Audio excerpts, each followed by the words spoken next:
Where is Jackson Kihara Gachagua,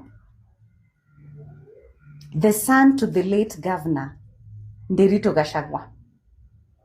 Ako wapi huyo kijana?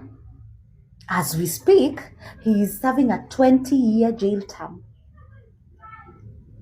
at Manyani Maximum Prison. Huyu ni mtoto mwenye anko yake alikuwa deputy president wa hii country. Ulisikia wapi? Ulisikia wapi that your uncle can be deputy president na una serve 20-year jail term if there's no malicious intent?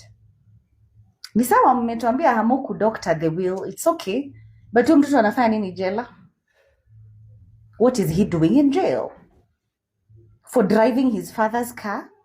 For refusing to give you the logbooks and title deeds? All of a sudden he has become a robber who robs people with violence.